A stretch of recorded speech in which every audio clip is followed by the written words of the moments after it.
Alright, in this video we're going to look at concentric rings. Gap between the hub and the wheel. So where the wheel contacts the hub. Now for factory wheels, it's a very tight fit. It's snug. It's just a few mils gap. Very good. However, when you purchase aftermarket wheels, sometimes they're kind of more universal to fit many vehicles, and that space, taking up that gap, is recommended. Measuring the hub is fairly straightforward. I mean, you can just get some dial calipers or something and just, measure it. 66.9.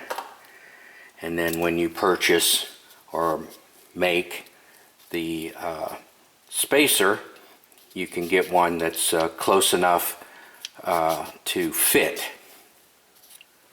The wheel, on the other hand, you may not be able to get some calipers in there, and most of us don't have bore mics.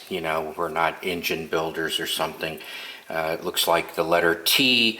You stick them in here, they expand, and then you measure that width. So what I did is I just took a piece of plastic and I kept trimming it down until it fit in there, and then I measured that to obtain my inside, or should I say my outside diameter.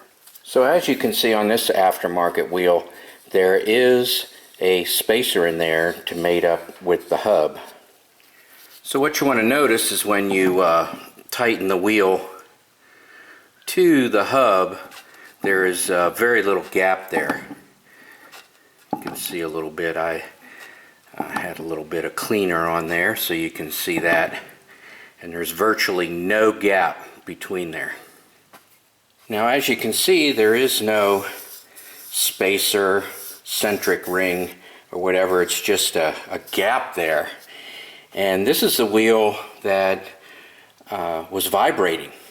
So I definitely know it makes a difference, because at 70 miles an hour it started hopping.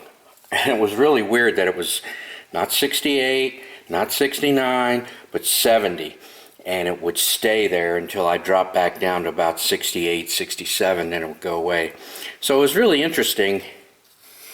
And I don't know whether I accidentally knocked it off, it didn't come with one, or state inspection lost it. They have to pull a wheel for state inspection. Whatever happened, it definitely does not have a centric ring in it.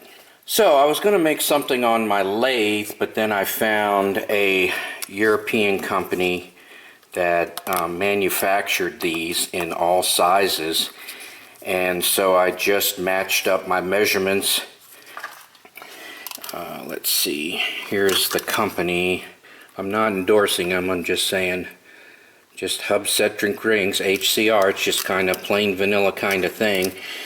So here in this segment I'm going to talk about the ring that the aftermarket wheel retailer installed, the ring that I was able to purchase, and my measurements.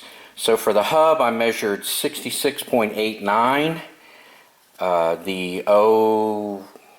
I shouldn't say OEM, the aftermarket wheel manufacturer, 67.06, and I purchased a 67.1.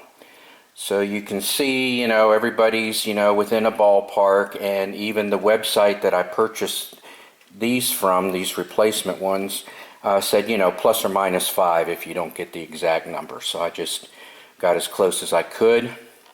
For the center bore of the wheel, I measured 73.3. The aftermarket wheel manufacturer had 73.0, and I purchased 73.1. So there you have it. You got your plus or minus 5. They fit on there really well. I took this one out mainly because I saw a bunch of debris in there. It turned out to be like black rocks or just dirt. I thought it was just the plastic or rubber deteriorating, but it wasn't, so I'm going to reinstall what was already in there. So suffice it to say that this one was missing. So I thought all four wheels needed it. It turns out that just this wheel had one missing, and that's the reason for the vibration. So if you have aftermarket wheels, be sure and check to make sure that all your spacers are intact.